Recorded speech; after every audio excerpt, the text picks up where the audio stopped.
Vinessa, it's great to meet you. And Luke Wilson, it's been 4 years since I've seen you at Brad Status, I believe, is the last time we spoke. Good to see you, Dave. Right. Good to see you again, Dave.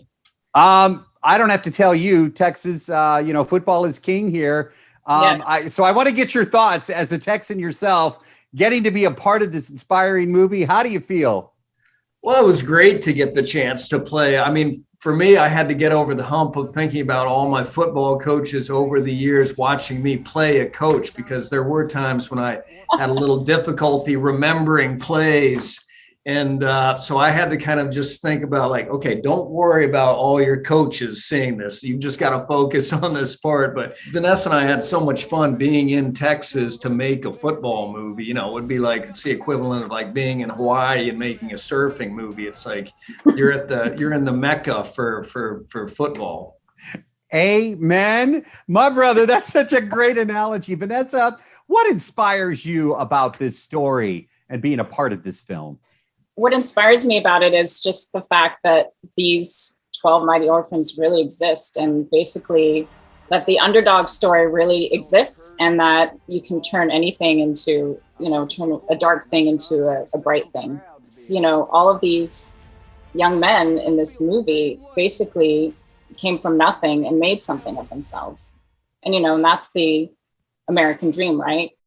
Let me ask you what you find most inspiring about 12 Mighty Orphans. It's a beautiful film. I think it's the movie we need right now. But what do you find inspirational about this story?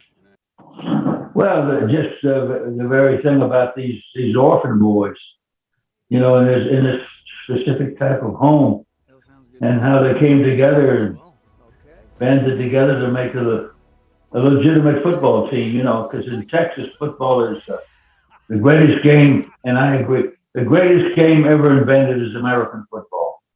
And these boys portrayed that in their own way, the odds against them, and it's just a lovely story that the director and writer Ty Roberts came up with, The fact that the story takes place in Texas, you were able to work in Texas. How special is that for you? Well, it's really so important to me to try to stick to my guns and be able to film, as true to location as possible. And, I love to make movies in Texas, and being from here, it's sort of it just brings it wraps it all together and allows me to sort of, not only did we film outside of Fort Worth and in Fort Worth, but we used a lot of local actors and, the Texas community and support. I mean, everybody was just so wonderful that we couldn't have done the film without the support we had there on a local level. And I'm going to second Ty's bragging on Texas. You guys have such an edgy reputation. Don't mess with Texas, but I'd mess with Texas on a given day, any day of the year. I just was so disarmed and made to feel so comfortable. We rented a little house in Weatherford, Texas, and I can't wait to get back there. I felt like, I was home, and the people were just so a community, and they were so generous, and they just will not allow anyone to be left on their own. If you have a need, then stop. If you have a problem on the road, they stop, no matter the weather or the circumstances or what they're doing. It is the most hospitable state that I just can't remember being so comfortable on a location. So I'm grateful to not only the people of Texas, but specifically the people in Weatherford. You talked about coaching a minute ago. You seriously, it seems like you've coached before because you nailed this role. Did you kind of had that Tom Landry vibe going? What inspired you to play this particular character? Growing up in Dallas in the 70s, to Tom Landry was a major fixture in your life. So I'd always been interested in coaches, the idea that you've got this one person who's in charge of all these kind of people that are younger than he is, and they're from different backgrounds, and how do you get them to work together and kind of get the most out of them? So I found it really interesting. I mean, it's like, I found it to be probably like it is being a director or something, where you've got all these kind of different characters and you got to kind of work with them all, and everyone's different. And how do you kind of get this team to work in a cohesive manner? I mentioned The Great Santini, The Apostle, also a film that you directed, one of my favorites as well. I got to spend some time with Walton Goggins a couple of years ago, and he was talking about working with you. Of course, Tom Hagen from The Godfather. What is it about acting, Mr. Duvall, that you absolutely love so much?